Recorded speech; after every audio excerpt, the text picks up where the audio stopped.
By nature, humans are not easily contented with our circumstances. By some perverted force within us, the moment we possess something or get what we want, our minds begin to drift towards something new and different. We imagine that we can have it better. The more distant and unattainable this new object, the greater is our desire to have it. We can call this the grass is always greener syndrome. It is like an optical illusion. If we get too close to the grass, which means to that new object, we see that it is not exactly as we expected it. Its mystery wears off.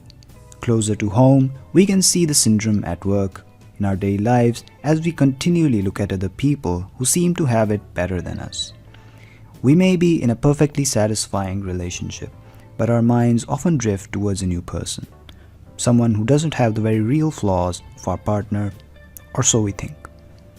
We dream of being taken out of our boring life by traveling to some new culture that is exotic and where people are just happier than in the grimy city where we live. In all of these cases, if we get closer to the people we envy, that supposed happy family or that utopia, we would see through the illusion. And often when we act on these desires, we soon become disappointed at the reality. But it doesn't change our behavior. We still want the next object glittering in the distance. And so the next occult or get-rich-quick scheme will inevitably seduce us. You can use this nature to your advantage by creating some mystery, which I will explain soon. Anyways, the syndrome can be explained by three qualities of the human brain.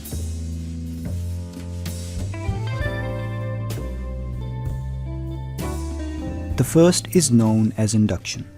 This is how something positive generates a contrasting negative image in our mind. This is most obvious in our visual system. When we see some color, for example black, it tends to intensify our perception of the opposite color around us, which in this case would be white. In general, the mind operates by contrast. It is necessary as we formulate concepts about something by becoming aware of its opposite. What this means is that whenever we see or imagine something, our minds cannot help but see or imagine the opposite. If we are forbidden by our culture to think a particular thought or entertain a particular desire, that taboo instantly brings to the mind the very thing that we are forbidden. Every no sparks a corresponding yes. If our early ancestors had been prone to feeling content with their circumstances, they would not have been sensitive enough to the possible dangers that lurked in the most apparently safe environments.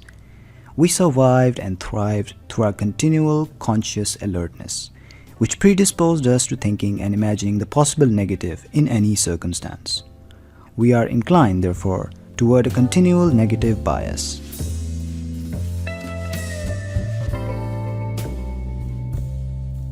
What is real and what is imagined are both experienced almost similarly in the brain. This has been demonstrated through various experiments in which subjects who imagine something produce electrical and chemical activity in the brain that is remarkably similar to when they actually live out what they are imagining. What this means is that our imagination is essentially limitless, and what we imagine has almost the force of what we actually experience.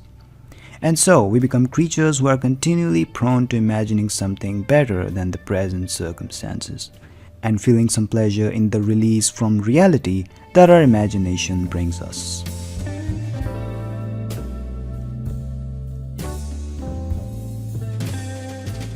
You see yourself in a special way, but to other people you are just a person among others. And as a person you inspire either curiosity and excitement or indifference. At worst, you may inspire hostility.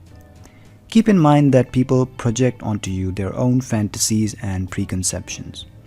By understanding and taking control of other people's perception, you or your work can become more desirable. The following are the three main strategies for becoming more desirable. Know how and when to withdraw. Things are mostly judged by their appearances, and too much exposure makes you look common and makes the people get tired of you. Learn to create some mystery. Be cold and unavailable sometimes so that you won't be taken for granted. create rivalries of desire. When one person desires something, other people start desiring it as well. That's how trends are created. For us humans, competing for someone's attention is quite common. Use this to your advantage. Use induction. Associate yourself to some degree with the unconventional. Your goal is to stand out of the crowd. By standing out and differentiating yourself from others, you automatically become desirable.